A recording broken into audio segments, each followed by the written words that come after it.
ಒಂದು ದಿನ ಒಬ್ಬ ವಿದ್ಯಾರ್ಥಿ ತನ್ನ ಗುರುಗಳ ಬಳಿ ಬಂದು, ಸರ್, ನಾನು ತುಂಬ ಚೆನ್ನಾಗಿ ಓದ್ತೀನಿ, ಆದರೆ ಪ್ರತಿ ಬಾರಿ ಫೇಲ್ ಆಗ್ತೀನಿ.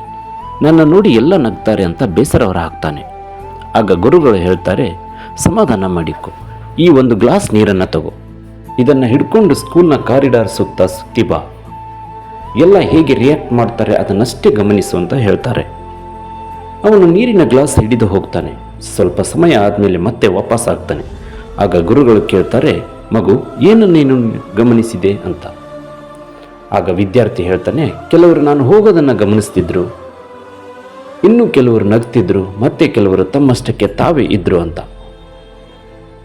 ಆಗ ಗುರುಗಳು ಹೇಳ್ತಾರೆ, ಈಗ ಒಂದು ಕೆಲಸ ಮಾಡು, ಈ ಗಾಜಿನ ತುಂಬ ನೀರನ್ನು ಹಿಡ್ಕೊಂಡು ಹೋಗು, ಒಂದು ಹನಿಯನ್ನು ಚೆಲ್ಲಬೇಡ, ನೀನು ಬಂದ ಮೇಲೆ ನಿನಗೆ ಸೊಲ್ಯೂಷನ್ ಕೊಡ್ತೀನಿ ಅಂತ. ಆಗ ವಿದ್ಯಾರ್ಥಿ ತನ್ನೆಲ್ಲ ಫೋಕಸ್ಸನ್ನು ಗ್ಲಾಸ್ ಮೇಲೆ ಇಟ್ಟು ಹೋಗಿ ವಾಪಸ್ ಆಗ್ತಾನೆ.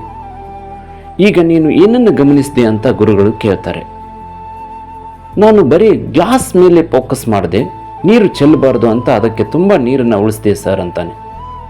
ಆಗ ಗುರುಗಳು ಹೇಳ್ತಾರೆ, ಇದೇ ನನ್ನ ಉತ್ತರ, ನೀನು ಬೇರೆಯವರ ಕಡೆ ಗಮನ ಹರಿಸಿದಾಗ ತುಂಬ ನೀರನ್ನು ಚೆಲ್ಲಿದೆ, ಅದೇ ನೀನು ಗ್ಲಾಸನ್ನು ಫೋಕಸ್ ಮಾಡಿ ಹೋದಾಗ ಸ್ವಲ್ಪವೇ ಸ್ವಲ್ಪ ನೀರನ್ನು ಚೆಲ್ಲಿದೆ, ಜೊತೆಗೆ ಯಾರನ್ನು ಗಮನಿಸೋದಕ್ಕೆ ಹೋಗಿಲ್ಲ ಅಂತಾರೆ.